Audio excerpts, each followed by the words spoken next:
Herkese merhabalar, kanalıma hoş geldiniz. Bugün sizlere kolay ve pratik bir şekilde hazırlayabileceğiniz kat kat tel tel ayrılan börek tarifiyle geldim. Sizleri çok bekletmeden hemen tarife geçiyorum.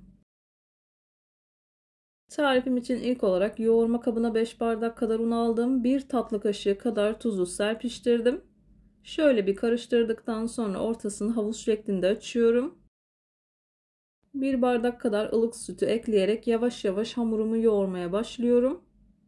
Ben bu hamur için toplamda 2 bardak ılık süt kullandım.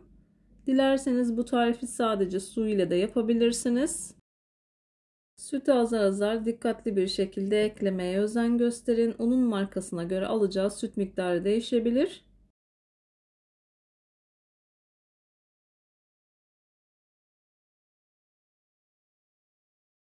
Hamurumuzun orta sertlikte bir hamur olması gerekiyor. Bu tarz tarifler yaparken dikkat etmeniz gereken en önemli nokta özlü ve güzel bir hamur yoğurmaktır. Hamuru ne kadar güzel yoğurursanız yaptığınız hamur işi tariflerinden o kadar memnun kalırsınız.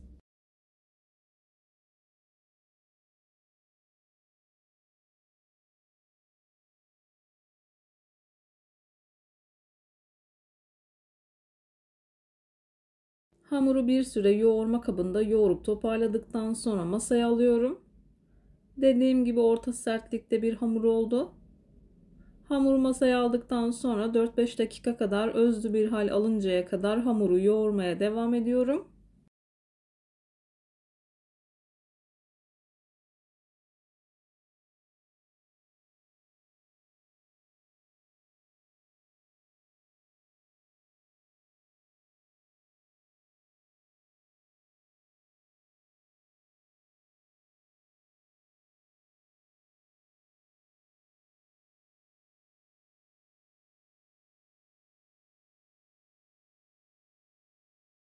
Ben hamurumu yoğurmaya devam ederken buraya kadar gelmiş olan siz değerli takipçilerimden her zaman olduğu gibi ricam yoruma kalp olur, emoji olur veya tarifim hakkında farklı bir fikriniz varsa bunu da benimle paylaşabilirsiniz. Ayrıca videolarımı sevdiğiniz kişilerle de paylaşarak bana bu şekilde destek olabilirsiniz.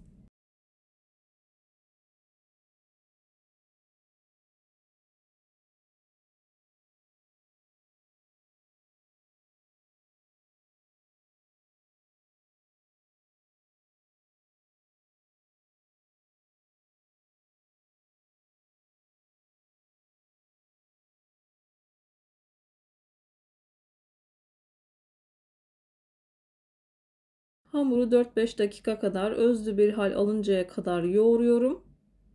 Buzdolabı poşetinin içerisine alıp yarım saat kadar dinlendiriyorum.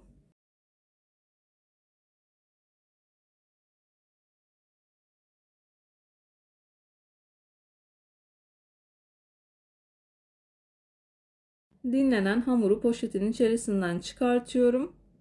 Yuvarlak bir forma getirdikten sonra 6 parçaya bölüp bezelerimi hazırlıyorum.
Bezeleri hazırladıktan sonra üzerini kapatıyorum.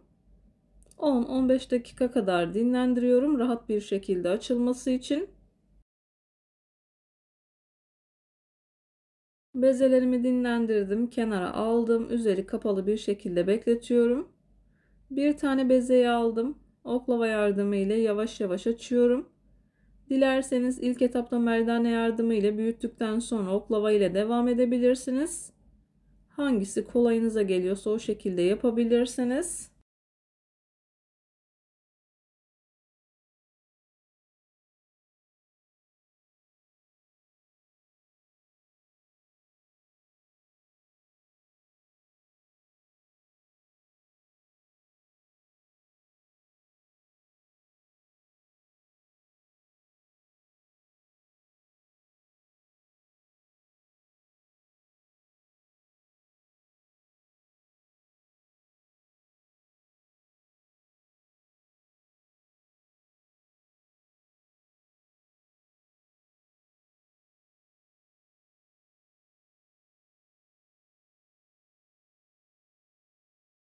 Bezeyi açabildiğim kadar açıyorum. Yaklaşık 45 santimlik kadar açtım.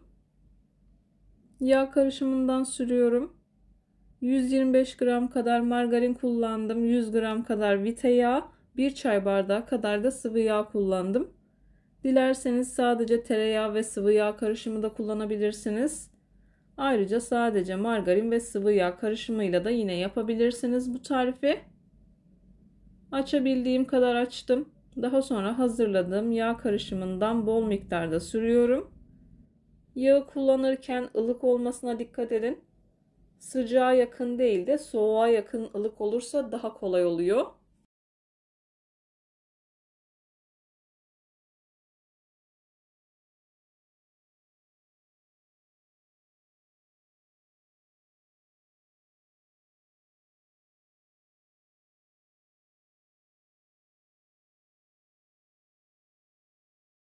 Fırça yardımı ile her yerine değecek şekilde güzelce sürüyorum.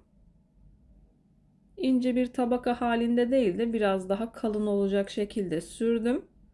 Bir rulet yardımı ile 6 parçaya bölüyorum. Daha sonra her 3 parçadan bir tane börek çıkartıyorum.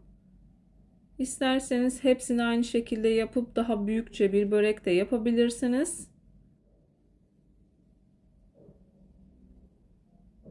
Kenar kısımlarını ekstradan kestim. Kesmeden sadece 3'e bölüp yapabilirsiniz.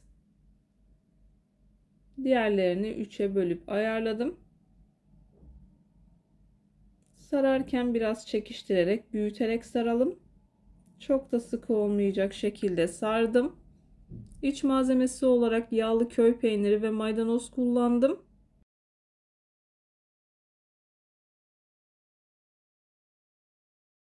Bu tarifi isterseniz patatesli, kıymalı, ıspanaklı olarak da yapabilirsiniz. İç harcını koyuyorum. Ağzını iyice kapatıyorum. Alt tarafını da kapattıktan sonra yağlı kağıt serdiğim tepsiye aldım. İlk defa deneyenler için bir tane daha gösteriyorum.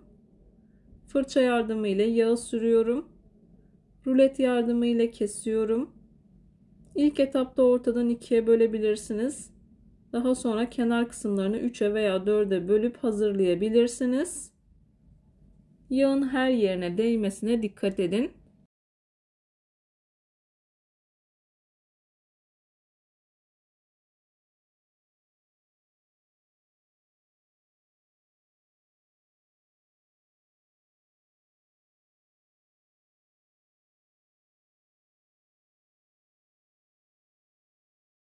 Elimin üzerine aldıktan sonra yavaş yavaş çekiştirerek sarıyorum. Sararken dediğim gibi çok da sıkı sıkı sarmamaya dikkat edin. İç malzemesini koyup ağız kısmını ve alt kısmını kapatıyorum. Şimdilik yağlı kağıt serdiğim tepsiye alıyorum. Hepsini aynı şekilde hazırladım.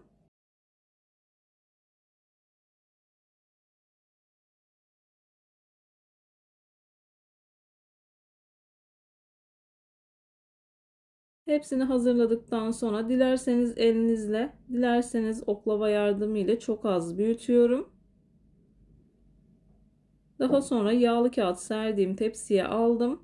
Üzerlerine yumurta sarısı ve süt karışımı sürüyorum. Dilerseniz çörek otu, susam serpebilirsiniz. Önceden ısıtılmış 180 derecelik fırında altı üstü güzelce kızarıncaya kadar pişirdim. Çıtır çıtır çok lezzetli oldu. Bir videonun bir tarifin daha sonuna geldim. Umarım tarifimi beğenmişsinizdir. Tarifimi beğendiyseniz beğenmeyi, kanalıma hala abone değilseniz kanalıma abone olmayı, bildirim zilini açmayı lütfen unutmayın. Hoşça kalın. Allah'a emanet olun.